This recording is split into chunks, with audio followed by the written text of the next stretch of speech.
Okay, so let's get started. So we are going to have our second student, Flexus Muscles, on Databricks, and this is the 1,000 Genomes notebook you started from, right? It will be on my data set, but it is based on that notebook. Okay. Because that one is available, anyone can use it. Okay, sure. I think when you use these tutorials, they always work. Yeah. But when you try it with your data, you face some problems. Yeah, sure. So this is Dimitri. So he just emailed me a link to this DBC file in his GitHub. So I just downloaded it and uploaded it to here. Right. Oops. Yeah, I don't know. You can also load it to the course notebook if you want, if it's good. I think it should be fine. I haven't used anything proprietary here. Or if you want to do it together with me, you can go to this link. Can you see the link somehow or no?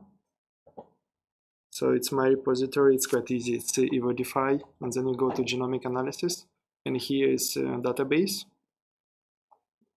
So you can just import it. And I think that's where it was.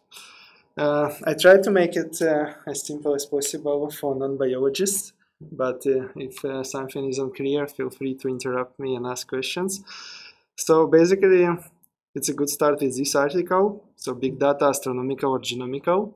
It's a recent publication where they discuss that astronomy seems to generate enormous amount of data, which is difficult to process.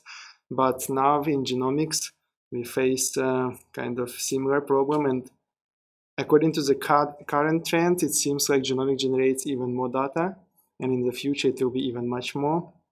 So you can see it on this graph. So this is how the growth was going, and this is some predictions. So basically, the amount of data increased enormously, and we need a lot of computing power to process this data. And the reason of this is diminishing cost of sequencing. So now if you want, you can sequence your genome for $1,000 and all your DNA will be sequenced, so you can read it and see what you have there. And it keeps decreasing, so it will be even cheaper. So maybe in the future we will be able to sequence the whole genome for $100 like in 10 minutes. But it's a lot of data, even human genome is I think few gigabytes of letters.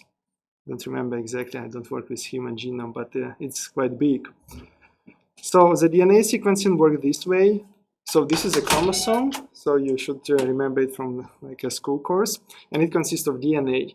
But we cannot read it just like one full chromosome because it's very big. So the approach is the following: we cut this DNA, like this chromosome, into small pieces, and then we read every of these pieces separately. So as you can see here, and if we have some variation as in these triangles, so these are like different mutations, so you have different letters in these positions. And when you sequence all these reads based on this variation, you can find overlap in these reads. And in this way, we can assemble the whole genome. But normally it's done easier. After all this big sequencing and assembly of the genome, we have kind of reference. So we have one DNA strand, and then we can use all these reads to map to that strand. So it will look something like this. So in the top, if you look, this is the reference, for example. So you can see this is position 154 letters. And if we map these reads, they look like this. So you see, this is different DNA fragments. They're quite short. But if you look at overlap, you can see that there is some variation. For example, here we have heterozygote site, so it's two alleles. So one is A and one is G. And you can see G is here shown because G is different from a reference. So this individual was different from a reference individual in one letter. And you can see the count. Well, it's almost equal, 22 and 15 reads represent each of these variant. So, and on whole genome it's very, very big, and we have millions of these reads which are aligned. And in the end, we can get kind of statistics for this alignment. For every position on the genome, we have how many of different variants and how many reads we have. And it's also important where this variant is, if it's in the end of the read or if it's somewhere in the middle, because when we sequence, when we start reading that read and finishing it, there are more errors. So the beginning and the end are usually difficult. So if you have a few reads and variants in the end, there may be mistakes. So there are many mistakes, but if you have a lot of reads, you can kind of see how reliable that variant. And the idea in this genomic data, the first step is to filter this data, to remove as many mistakes as possible and keep only sites which are the most confident. So when all this data is stored in this called variant call format, so this is like a big matrix. So every sample is a column and every variant is a row. So the genomic position is a row. We can kind of analyze it by variant, so by rows and by columns with samples. And we can also have some global animation, but I will come back to it a little later. So this is Wikipedia page where you can read about this variant call format, but it looks like this, so it has usually very big header, which is commented with this DS sign. But here we have the actual matrix. So the first row is position, chromosome. So it's like 1 chromosome, 2 chromosomes. Here it's a second chromosome. Sometimes it's just numbers, sometimes you may have like chromosome 1. Then we have position. So you can see that this is a genome. If you read from second chromosome from the beginning, it will be like 4,378 letters. Then we have ID, this is not important. And then we have our letters, so reference and alternative. Then we have annotation for this variant, so it's kind of summary statistics which validate how good this variant, can be trusted or not, if it's variable site or not. And here we have two samples. You see sample 1 and sample 2. And for every sample we have most information. So 0 means reference. So in this case, this individual has AA or GG, sorry. So the reference is G, so it's GG, 2 alleles. But the second individual has 1, 0. So it has AG. So it has some variation. And you can also get some statistics about these variants, like how many reads are mapped there, how good quality is this variant.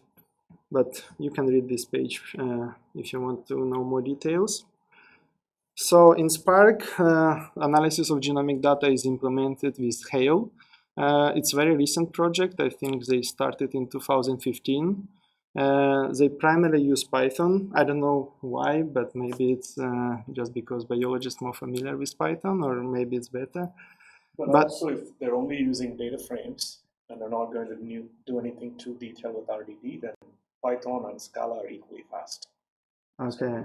Yeah, so like a front end is kind of Python, but the back end is Spark. But you don't actually see Spark. It's kind of a user-friendly way to make it, and it's also based on Jupyter and notebooks, so you can use it. I put the video here. You can watch it, but it's quite long. I think 20 or even 30 minutes, and they explain how they started this project, what they aim for, and how they do. It's actually I think there are only 5 people working on it, and they're still looking for people who are interested to help them. So if you are interested, oh, sorry, that's... yeah, if you go to Databricks, you can find this Analyzing 1000 Genome project, like tutorial.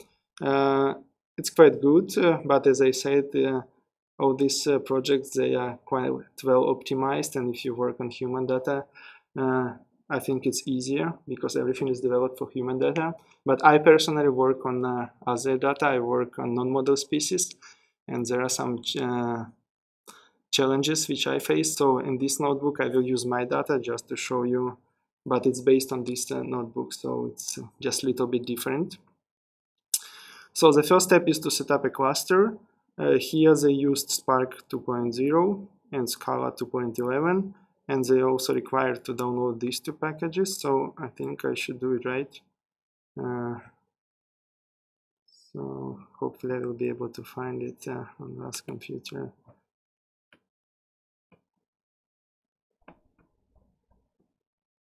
So then we need to go workspaces username.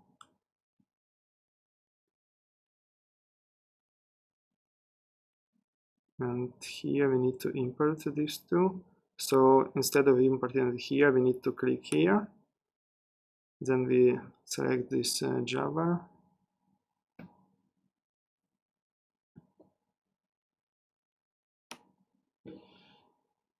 Oh, it's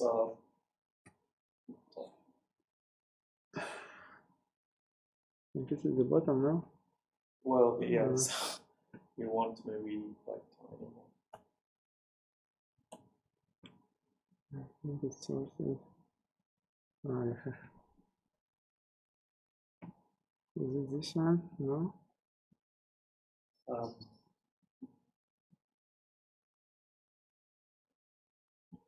Yeah, I would just want, yeah, do that. It's not quite tiny.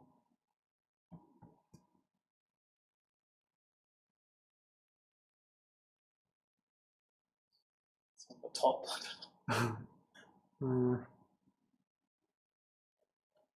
Okay, maybe I just download it to home and then you can delete them. It'll be easier. You can just search for hail. Yeah.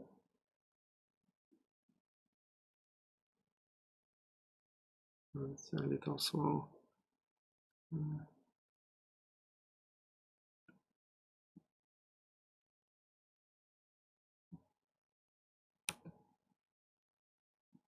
You can just drop it in desktop if you like. Yeah. You may want to change it to without the one.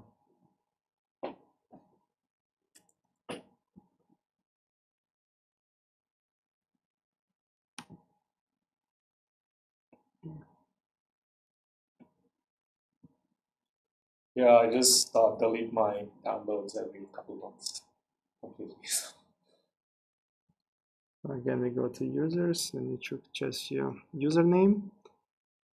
And here we need to import it.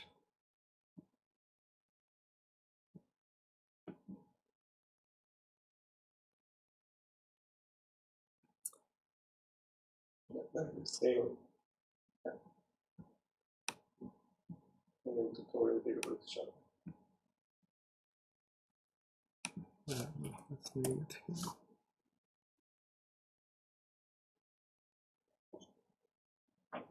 So we upload this file, then we make sure that it is attached automatically, and then we need to do the same for the second one.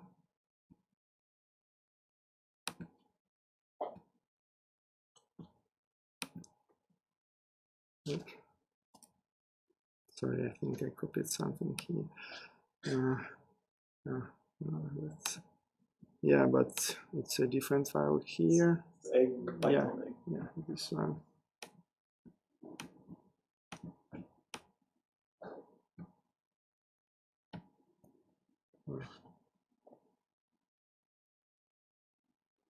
Yeah, this one. Is the create library or? I'm not sure. I don't think I installed this one. I think it should be fine. Yeah, I think it's okay. And the last thing we need to do is to configure the cluster. It also requires some settings here.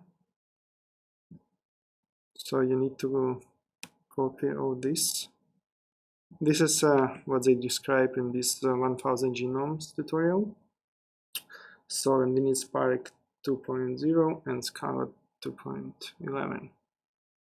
So we go to clusters. Here we create new. We will call it hail. And we need these settings. And if you click here on Spark tab, here you can add some custom settings, which basically is the ones we copied just now. Yeah, I think that's it. But I think you have to probably kill the current cluster. Start new, because I already had it's working. Yeah, just okay, let's do this one.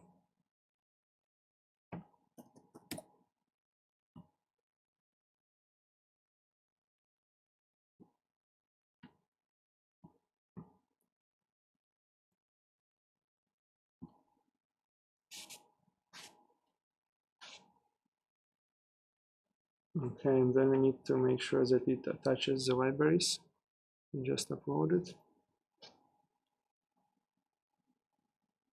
So today we'll spend a lot of time on figuring out what projects people want to do and how to adapt the syllabus so that you can do your projects.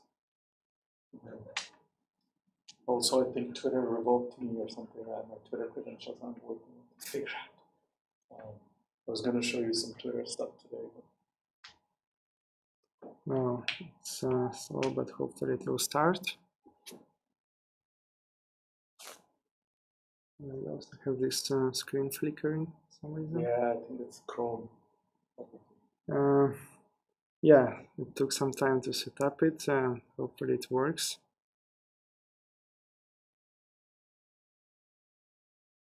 Yeah, this cluster has started, I think.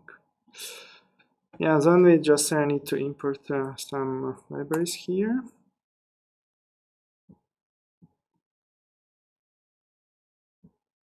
And again, some more Python libraries to make the plots and other things. Then we import this VCF file. It's a variant code file. They recommend to use bgzip, which kind of compression which can be used in parallel, can be read in parallel. The file on the tutorial is bgzip compressed, and it worked. But when I created this compressed file myself, I was not able to read it. I don't know why. Maybe I created it the wrong way or something. But I tried different version of this compression program and different ways, but nothing worked. So I don't know, if you tried doing it yourself and you make it work, let me know. And this is the data we're gonna use. It's small wheat species, and we study it because it's one of the most common plant species in the world. It occurs everywhere, and the interesting question how it can adapt to different environmental conditions. And we use genomic data to address that question, and I will show you some very small results today based on this data. But of course, all this pipeline, it will also work on human data. So if you want, you can use human data. I will show a couple of commands below how to use it. So in this command, we will download the data set, which is VCF file here, and the annotation file. Basically, annotation file just contains information about the samples. And then I will uncompress this file because, as I said, it didn't work when it was compressed. Hopefully it works now. Yeah, it was quite fast. Then we can list if everything worked and if we have our files here. So yeah, we have these two files. So we will just use like CBP notation. Yeah, and the next step, I don't know if I do it correctly, so feel free to correct me, but this is how I found it working. So we just downloaded it to, I think, like a default file system, but we need to move it to this DBFS. So first I will create a directory for my new data set. So basically when you can also upload this data through this web interface, but since I'm doing it on Rust computer, I cannot do that, so I just download it this way. And the next step, we will move this file to our DBFS system because it's quite big. In this case, it's subset. It's just 1% of my data, so that you can see the scale. But the annotation file is very small, so it's okay to just copy it, and I will also use it in the last step with R. And for R, I think it will not be able to read this DBFS, or at least I didn't know how to make it read it. So we copied these files. Yeah, this will be a little slow. And the next line is just to check if everything worked. So we can list files in our, in this case, it's DBFS file system. But here it's a file, it's just the default one where you download things. So basically when you just log into Databricks, you kind of locate it here, right? Yeah, it's the local file system of the driver. Yeah. So now we can start some processing. So the first step is to specify the pathway to two of these files so that we can use it in the future. And then we will import our VCF file. So this is where I said that bgzip compressed file didn't work for me.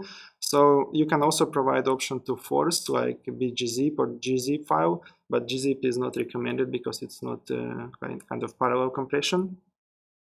But nothing worked for me, and I tried to use the latest version of this bgzip compressor from here. There's also like BGZ2 versus BGZ and stuff. Maybe, I don't know. I haven't checked so that one. So, we'll but come back to that for taxi trajectory data anyway. Yeah, so that's. But for this dataset, it's okay. It's I think uncompressed. It's 100 megabase, so it's not very big. The next step, it's not very relevant for us, but in most of the sites we have only 2 letters, so the variation is kind of binary. But sometimes, in some cases, you can have more than 2 variables, like 2 letters per site. It's very rare. Most of the models and most of the analysis based on 2 variant sites. So usually you just remove rows which have more than 2 variants per site, but in this case they offer you kind of split. So if you have 3 letters per row, you would just get 2 rows where they split these 2. Doesn't matter much, but oh, I forgot to run this one probably.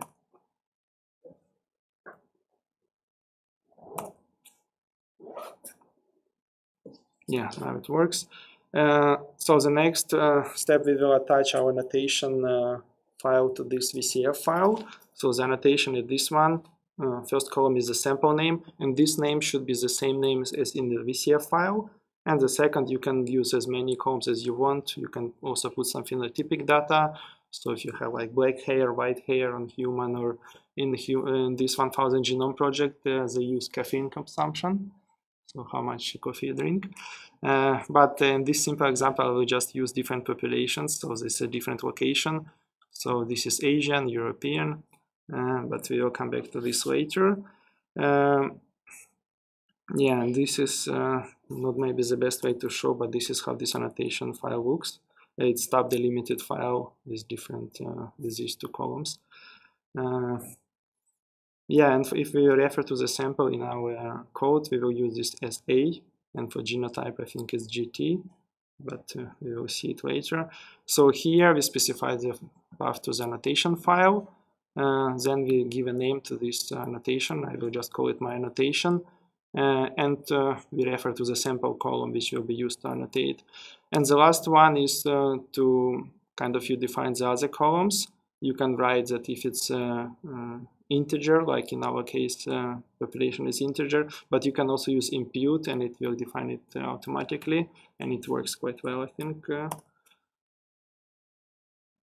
So now when we added this annotation to the VDS, so previously we have VCF file, it's like normal test file, but when we created this VDS, I think it's kind of already RDD object, so it just cut it by rows into many small pieces, and this is in this case we'll cost VDS, so it's like variant database, I think.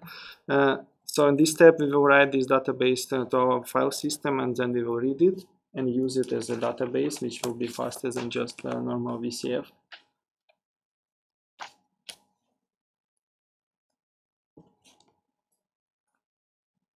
This is a little slow, and yeah, so after this step we will work with VDS database, and it should be much faster, and this line just reads it. So here we wrote it to this out path, and here we read it from that out path. Yeah, so the reading was quite fast, and the first thing we can do is just some simple count statistics on this VDS. And here you can see that we have 31 samples, almost 100,000 variant sites, so 100,000 rows, like in this case 98,000 rows, and 31 columns. And in total we have this amount of genotypes. And so this that's like looking at all the SNPs as a unique sequence. So 31 is 31 columns, yeah. 98,000 is 98 rows. And genotypes is every kind of cell in that matrix, but it doesn't count missing data. I think sometimes you have missing. So for that sample in that position, you have a data point.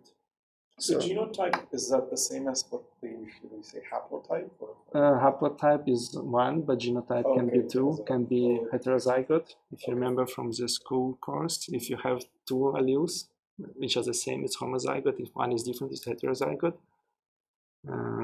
Because we have like 23 chromosomes, which are unique, but in total it's 46, every chromosome in two copies, except the sex chromosome.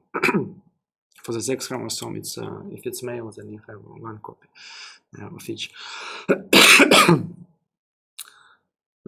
If you add this genotype parameter, you can also get the call rate. So this is how many successful calls, because as I said, we have missing data. So if we run it, you will see that we have the success is 84%. So around 50% of data points is missing data. This is just the raw data. This is how we receive it after all this alignment process. And then you can also print the schema. Here we print the variant schema. So basically we print for, this is for rows. But if you want for columns, then we would print sample schema. And we will see it later. So I guess in Python, what would you do to figure out the type of BDS? You'd say type, TYP of BDS. Yeah, probably, I don't know. And then it will tell you whether it's a data frame or what. Yeah, probably. Yeah, so this is our variant schema. It has some notation which may be not very clear for you, but this is AC, it's like allele count. As I said before, you can have 2 alleles or sometimes you have 3 alleles, and different quality score. So for example, mapping quality is how confident you that that read belongs to that position in the genome, like different other scores. We will come back to that. Like DP, it's depth. It means how many reads you have per each position. So the more reads you have, the more confident you are that. And when I say reads, it's just these small fragments of DNA, which we are aligned to the whole genome. Yeah, and this is what I said before. This is for sample schema. And I said it's very simple here. We have sample population, which I showed the two, and then I just added latitude and longitude.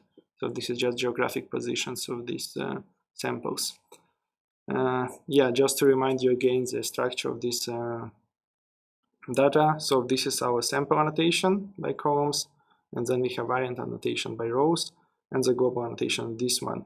And the global is, as I said before, is just our 3 populations, for example.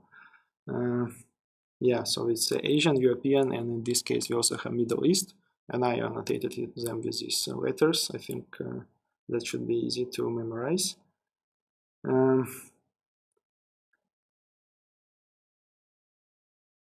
Yeah, let me see. Yeah, and here we will add this kind of global annotation to our dataset, because previously it was just variant and sample schema, but this one we will also add this global annotation, and now you see we have Middle East, Europe, and Asian population, and it's 31 samples. And the next what we can do, we can count how many samples we have per each of this population. So we just look at this population parameter and count. And you see we have 11 samples for Asia, 7 for Middle East, and 13 for Europe. This is quite a small data set. We don't have that many samples because it's costly fast to get many samples.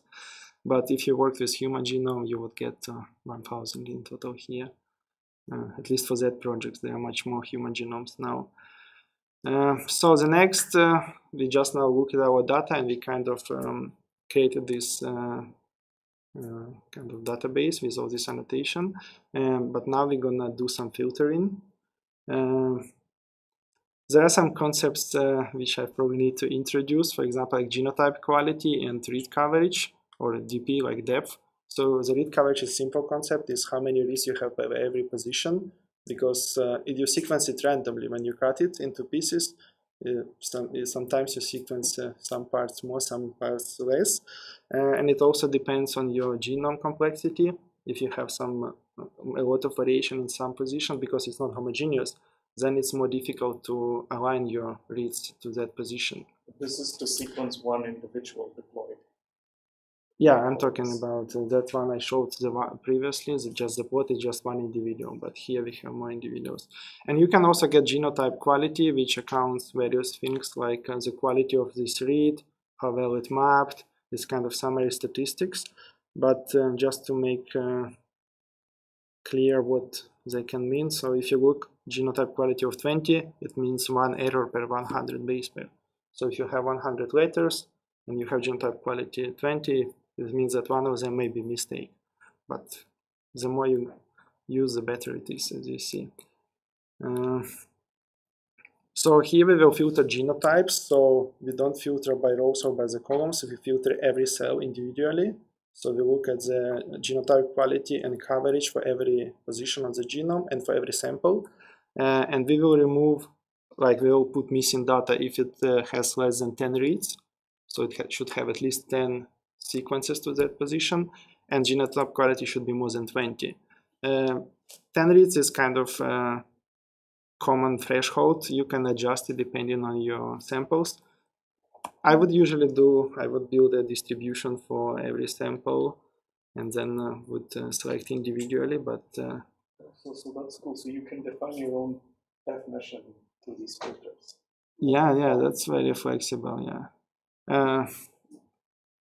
Yeah, so now we have this big matrix, and in some cells where we don't have very good quality, we put missing data, and we can check again the summary what we've done before. So as you see, this one is filtered. I added genotype like depth filter and genotype quality filter here. And again, we have the same number of rows, the same number of columns. As you see, 98,000 variants. But if you remember before, we had call rate 84, I think, %, but now it's 50. And we had almost 300, I think, or no, it's like 3 million genotypes, but now we have 1.5 here. So we introduced some missing data, and I would say we introduced a lot because, as I said, it was not sequenced with very high coverage.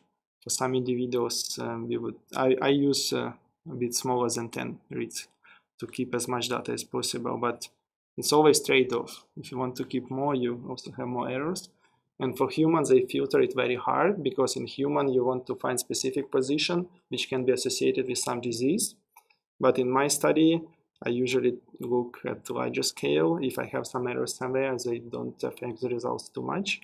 I kind of want to understand kind of more global picture. Usually I look within individuals or some kind of window in the genome. But for humans, they try to filter very hard because you better have less data, but you're confident and you have some false positive results. What is the diversity in your sample? Because I mean, you have like many genotypes from is it different genes or is it the same gene and different variants? Here we cannot say that. Here it's possible. It's just if you have data there, you may have no variation. For example, you have one row and you just have AAAA, so all individuals like the same, but it will be still, like in this case, number of variants is just number of cells in this matrix. Yeah, but we can calculate diversity later. Then you can calculate how many like difference you have between different samples, and then you can get approximate. It's usually around 2% variation in this species, but this is also quite high diversity because this species is a hybrid, so it originated by hybridization between two species. So there is more variation because two different genomes kind of placed together. Because I was thinking you could probably crystallize them and then see if there is any evolution, like phylogenetic. Yeah, we will do some PCA analysis in the end of this. Yeah, so in the next step, if we have some rows which have mostly missing data, for example, half of this row is missing data after our filter, and we can remove that row because it doesn't have a lot of information and it just takes kind of space in our data set. So in this case, we just remove, so you see we use a variant filter expression here, and we remove variant if it has more than 50% of missing. In this case, we keep it if it has more than 50% of missing data. Yeah, this is also important here that it's to keep, because if there are some biologists, there is a program GATK, which is used for like this kind of work too, for filtering. and they use different sign there. And then we just calculate some quality assessment for each sample with this sample QC. And now we can run again some summary statistics of this database. If you remember, we had it, I think, if I can show it here. Yeah, above. So the call rate was 50%, but we removed all this with bad call rate. And now we are back to around 80% of call rate, but we have lost more than 50% of our data points. And you can see previously we had 98,000 rows, but now we have around 50. So now we have filtered some bad genotypes and remove rows which have not many data points. And the next step is to filter by samples. So we will filter by rows. This is useful if you work on large scale, like a human genome project where you have many rows. But if you work like me and other people, we don't have that many samples. So usually we don't filter by samples unless some of your samples are very, very bad. But it's good to check if you don't have any outliers. So just to remind you, the schema we have per sample. So this is sample population. So, and then we can also get this quality assessment for every sample, which we got when we run it, this sample QC. So we got additional annotation for our sample. That command produced this structure, and here you can see number of code site, call rate per sample. Previously we had just total, then you can have heterozygote sites, homozygote variants, number of SNPs, and SNP is variation. That's what you asked before. You might have a row without any variation, then it's not SNP. But if you have like A, then you have T, then you have A again, then it's a SNP. So it's a single nucleotide polymorphism abbreviation. So usually you are interested in sites which have this variation. But here MSNP would be for the entire sample of the entire genome to whatever coverage. Here they calculate, I think, per sample how many sites you have that is different from other sites. I think that's what they use. For the whole genome. Yeah, for the whole genome, because this is by columns. This is for sample. Yeah, we will have a look at it here.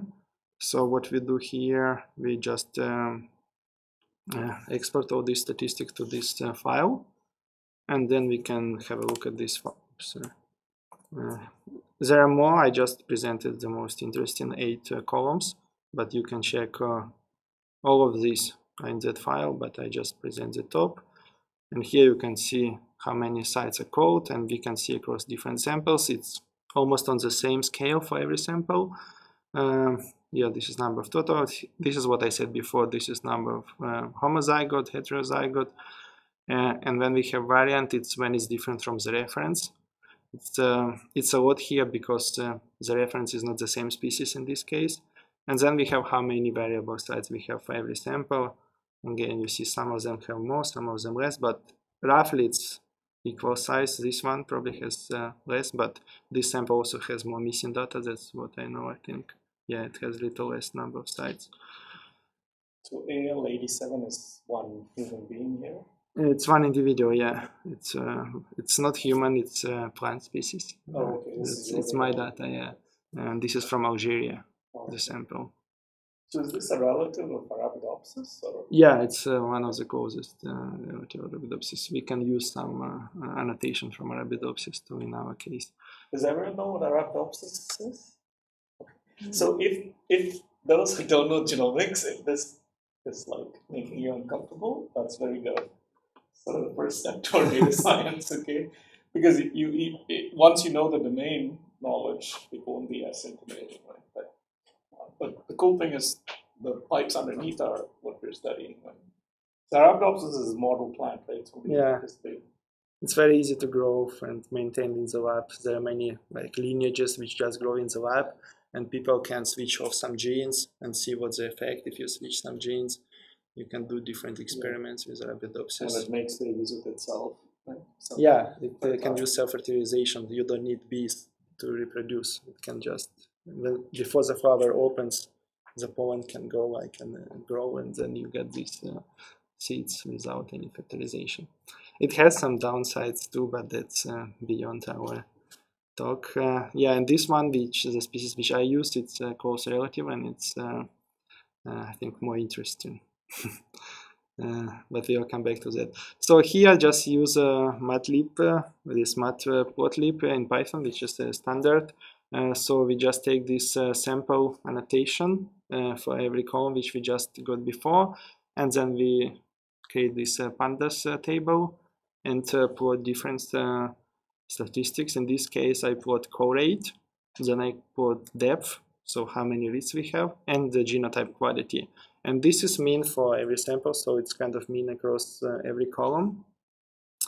As I said before, we are not going to remove many samples here, but if you had 100 samples, and you might get some bad samples. So you can see here that co-rate is quite good. It's because we filtered 0.5 before, remember, so all of them above this co-rate.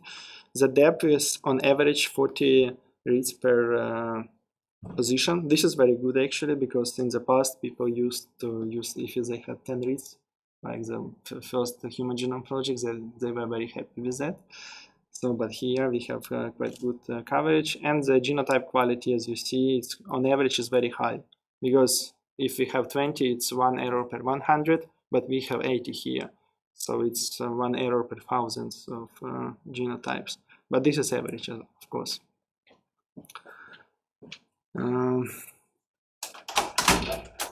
Yeah, so if we had some bad samples, we could filter them here, and to filter them you use this filter sample expression, and I filter here based on these red lines, as you can see on this plot.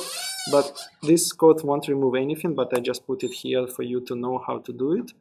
And if we run some statistics, we will see that nothing has changed because we have not removed any samples. If you run this on that human genome data, they have, I think, they don't have 1,000, but they have quite a large number of samples, and there are some bad samples. So in that case, you would remove some samples from that data set. And the last step is to remove variance, so it's to remove row. We have done some variant filtering before when we removed rows with many missing data, but in this case we will filter by some statistics like quality and other. So we can again print the schema of our variant annotation. It's similar to what we had before. For example, DP, we had the depth also per sample, but now we have depth per row. So the more samples you have, the higher your depth will be. So depth is not really relevant for filtering. You can use like quality by depth, then it's more relevant in this case, but I will show you later. So if you go to this link, this is best practices for genome data filtering based on human data, because it's from Broad Institute. They maintain this software, and it's optimized for human genetic data. But if you work with non-human, then distribution of all these statistics will differ. So it's important that you get the distribution of the statistics for your data to see what's going on, and then you can adjust different filters. And also, when you do the mapping, you assume that most of your sites will be the same as reference. So this reference one big, which is assembled strand, and then you map small pieces. You assume when you map, you should not have a lot of variation. If you have a lot of variation, most likely it's a mistake in human genetic data, because there are not that many variation in human. But if you work with something else, in this case, as I work with another species, and we don't have reference genome for our species, we have reference genome for a sister species. So there is a kind of big difference between my reads, my sequence data, and the reference. So I know that I should have more variations. So if I look at this reference alternative, I know that I have more alternatives than expected, for example, for human. So I should relax Fisher. This is Fisher score. It's a statistic which is called, and it compares this reference alternative. So for human, it's most region, but for my data, I relax these statistics, for example. Mapping quality is how well that read fits that position of the genome. There are some other, you can read them here. One of them interesting is this read position rank sum. That's what I mentioned before. So if you have ends of reads, the quality is bad there. So if you get your alignment and it's just ends, and you have some variant, so something what is different from the reference, and it always occurs in the end of the reads, then it's more likely to be a mistake. So these statistics evaluate that thing. So what I usually do, I would just plot the distribution of these statistics. Again, we get this variant annotation and plot it with Python. And I use all these statistics. Can you wrap it in 2 minutes? Yeah, I will try. It's almost done, I think. Yeah, so here you have the distribution of different statistics, and I put these red lines, which are a little bit adjusted from the recommended thresholds to cut. You see, we don't cut that many, we just cut some tails here. And if you want to filter, you use filter variant expression. Previously we used filter sample expression, but here we use filter variant expression. And for every statistics you can define here like this mapping quality, quality by depth, and other. So we will filter a little more, and then we will print the summary before and after filtering.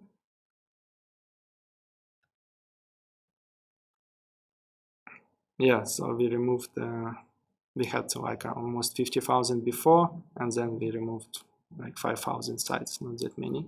And the next one, it just plots the same, but with the filtered data to see if it worked, just to make sure that everything was fine. So you see there is nothing after these thresholds. So I'm not gonna run it.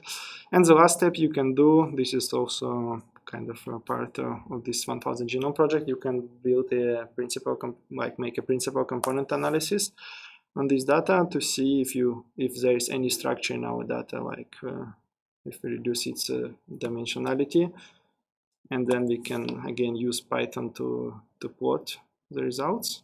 So in this case, we will just plot PC1 and PC2. Yeah, and you will get this kind of plot. So as you can see, there is kind of strong population structure here. So we had 3 genetically distinct clusters. So what it tells us, if we analyze this population, they're a little bit different. And there are some processes which are more kind of independent within each of these population. So this is very important to take into account in different analysis. Because if you take 2 individuals from different population and compare them, you may get some difference just due to random processes within this population, because they are in some sense like independent. There is no much gene exchange between them. Yeah, and this plot represent population structure, which we knew before. And here I just want to show you the location of these samples we talk about. So I installed some libraries with R, and then I use this code to build the map. And I use this annotation file with latitude and longitude. And you can get this map where you can see these 3 genetic clusters, their location. And here, what is interesting here is that if you look at these red samples, they are geographically close to Asian samples, to Chinese, but genetically they are from Europe. And we think that they were introduced there by this Russian Trans-Siberian Railway. It's the invasion of Siberia, right? Yeah. It's the Siberian invasion. So I think it was... It's in the airport in Novosibirsk. If you go, there is this Russian Slav, like, putting a big spear into this Mongol face, and taming the wolf calmly. And anyway, so we should probably break up soon. Yeah, so this is the end. If you want to filter your data, you can do these 3 steps. And depending on what is more important for you, samples or variants, you can change the order of sample and variants. And when you have this filtered data set, you can do various analysis. PCA was just one example. Yeah, that's it. Thank you.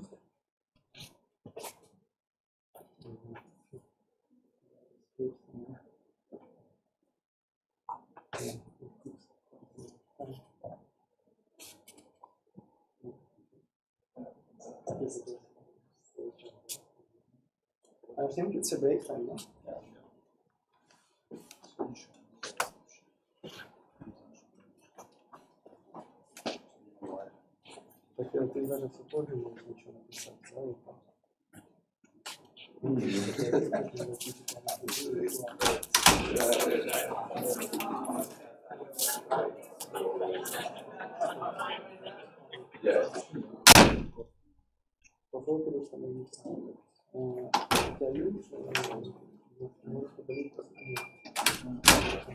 And what about cups though? Yeah, I have.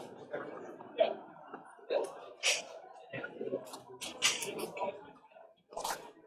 That was really good. Yeah, it was. I didn't realize that it took so much time. Yeah, disappeared. So it's good. So when you did the R stuff, did you import those libraries specifically?